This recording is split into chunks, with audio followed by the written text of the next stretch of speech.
Yo, what's going on, y'all? It's Combo Breaker 99. I'm back with a quick post-fight reaction video to Valerie Loureda versus Graff. Man, this was a big statement maker for Valerie Loureda going into this fight.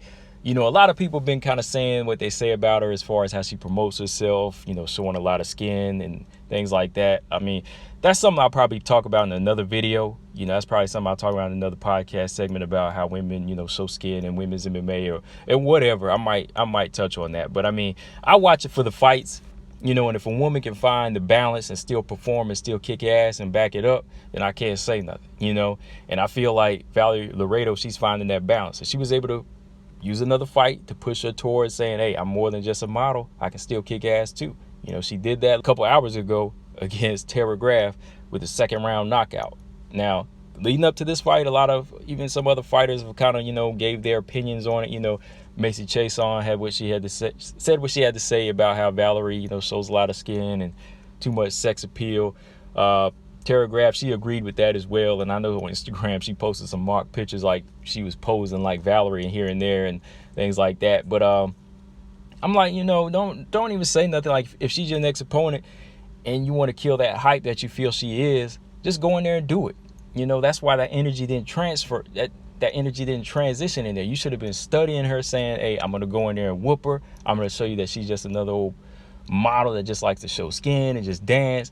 But Valerie, she did the opposite. She said, okay, y'all want to talk about me? I'm going to transition this energy into the octagon and show y'all with a knockout. That's exactly what she did. Like, we just go back and look at the first round right away.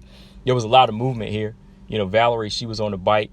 Graff came straight at her. She was putting that pressure on her. So Valerie said, I'm going to just stay on this bike, stick and move. And that's what she did. You know, she started with a good jab up the middle, landed a few good shots, almost buzzed Tara with like a shot in like the first 2 minutes too as well. And then they got into a clinch and she just broke out the clinch, went back on the bike.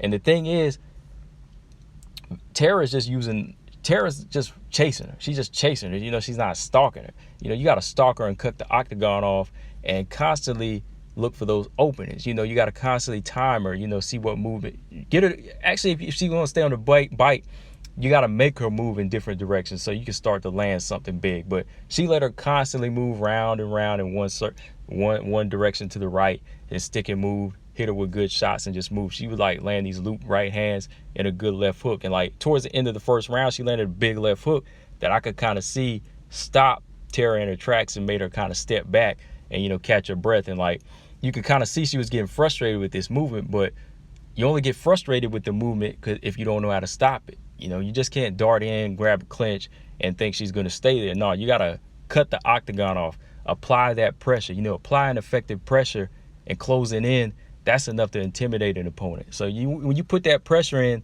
she'll start thinking about what you're going to do. So while she's thinking about that and she's moving to the right, you got to land that left hook. She's constantly moving to the right. All she had to do was set that jab up and land her with the left hook. And I know a lot of people say, oh, it's easier said than done, but it is easier to do. It was pretty easy to do whenever your opponent is constantly moving in one direction. Sooner or later, you're going to pick that up and you're going to be able to time that. Second round, pretty much the same. Valerie was moving in that direction, using her, sticking and moving with those strikes. Kind of like Amir Khan when he boxes, you know, he's on that galloping bike and then he'll stop and pick up shots up the middle. That's what Valerie was doing. You know, she was hit her with the right hand, come back with the jab, and boom, you know, hit her with those jabs, and she was bleeding. You know, these are effective shots. And then after that, you know, Tara go in, try to get the clinch. Valerie just busts out of the clinch, go right back to moving. You know, she was constantly moving, using her legs. Only a couple of times when she slowed down, I'd say Tara landed a couple good jabs. They exchanged some good jabs, and she landed one good right hand. And then Valerie just kind of backed up and went back on the movement. Same direction, to the right, setting up her own shots. You know, really making Tara just chase her. And then we got to the end of the round, like 10 seconds left.